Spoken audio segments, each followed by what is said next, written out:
Bella, Mortimer, and Enrique were standing in the waiting room of Willow Creek's hospital, waiting for word on their best friend's condition.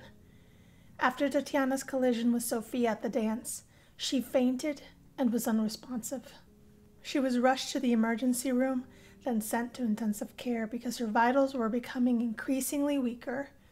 Doctors couldn't explain the events taking place, but the crew of friends were quite nervous for Tatiana and felt at a loss.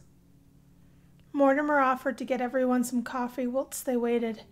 Bella decided to join him, if anything, for a change of scenery. The waiting room was becoming too stuffy, and it represented so much ugliness for her at the time. Just when Enrique thought he would have some alone time to call his boss and ask for a favor, he heard the waiting room door open. A foul stench filled the air. He was hopeful for a good report from a doctor. When he turned around to see who walked in, he was surprised to see a doctor by the doorway, simply because he was a former doctor and not the one he was expecting. Adriel, I should have guessed by your smell. What are you doing here? You question me being here? But isn't that obvious? For this be a perfect place for harvesting souls, my little cherub. Besides, I have a family member to concern myself with. I have a special interest in her surviving until adulthood. I am not your little anything, and your presence will be of no help to Tatiana. I suggest you leave. Enrique was losing his cool, but was quickly able to rein it in. The Reaper laughed maniacally.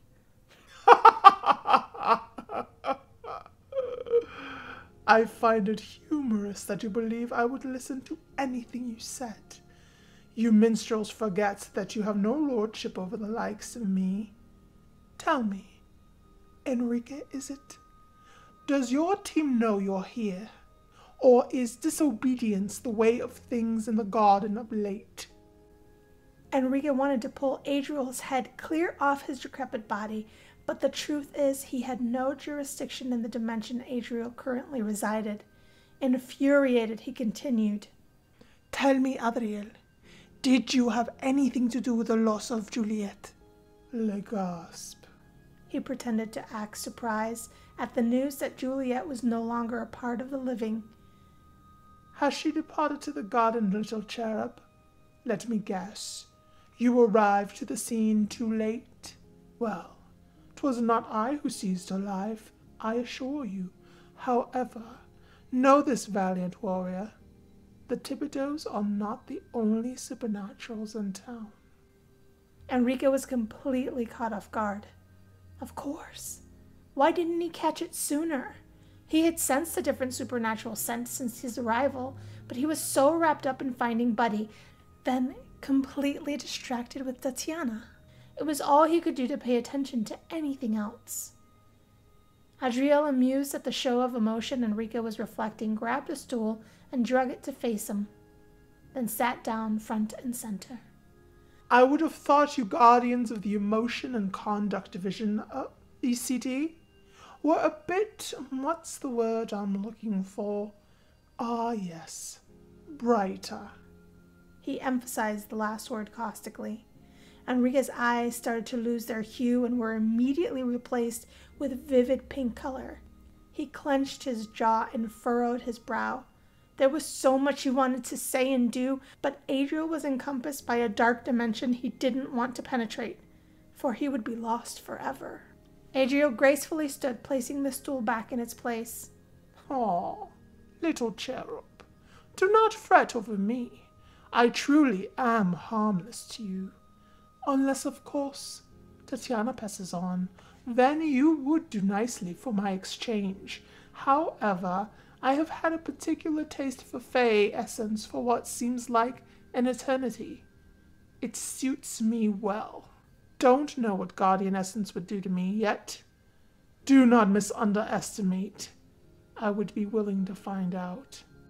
He meant that wholeheartedly, and then stated the obvious by saying, It looks as though you are vested in the Fae as well, albeit for personal reasons. Cherub? Adriel's probing and the disparaging nickname was irritating Enrique. The correlation with Tatiana was grating, not because his feelings were ingenuine, but because he was wearing his heart on his sleeves, and this abomination was quick to the draw. The fact that he could do nothing about it was maddening. You will have to leave the comfort of your dimension to exchange with a guardian, Grimm. I encourage that. Fully. If the Reaper were to leave his dimension to perform an exchange of power with a guardian, it would leave him susceptible. The thought pleased Enrique. Oh no, my little cherub. I won't give you the pleasure of such an act just yet. Besides, Tatiana isn't going anywhere. I will make sure of it. Adriel looked deep within Enrique, a trick he picked up the many years he'd been harvesting souls, and realized Enrique's true depth of innocence to his involvement in the story. Incredible. You did not know, cherub, that Tatiana is your soulmate. Your words are not amusing. Enrique was not so sure Adriel was lying to him. He was many things, but not so often a liar. Believe what you will, cherub, the Reaper dismissed. You see, I have friends in low places. They tell me many things. That golden nugget being one of them. Your partner Buddy, is it? Enrique flared his majestic wings at the mere mention of his partner. Ah, yes. Yes, there you are. It pleased Adriel to know he struck a chord. Amused at his achievement, he continued. He was sent to arrange a new relationship for our budding little Faye. When your boss found out you were her partner, he quickly arranged another less supernatural companion. 'Twas Mortimer who was to replace you.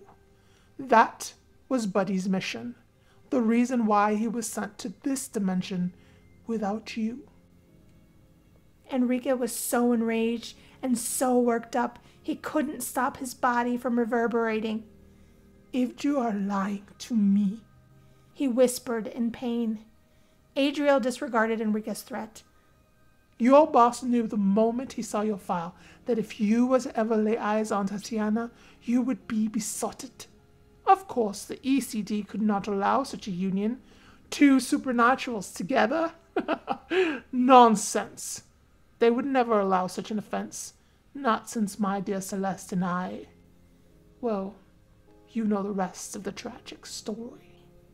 Enough with your deceptions. Enrique pleaded more than demanded. Budgie had already hexed Mortimer with the love sap you guardians use to manipulate the heart. We do not manipulate, Adriel. We set the worlds on a righteous path to avoid violence, pain, and destruction. That can only be triggered by things of the heart. Enrique defended his alliance, his commitment. You do not need to share your Boy Scout pledge with me, cherub. I believe you. Sadly, the day that Buddy was to hex Tatiana, she turned him into a tiny plastic foam instead. Witches are crafty that way. Adriel remembered Abigail's betrayal and was promptly incensed. Silent and tortured, Enrique was torn by this news. His partner was harmed by Tatiana, but why? On the other hand, why did Buddy or the division not tell him about the mission, about his hand in it all? Everything was becoming clear, but his heart was growing clouded. Oh, bother. I sense the presence of a human. 'Tis time for me to take my leave. Humans bore me so.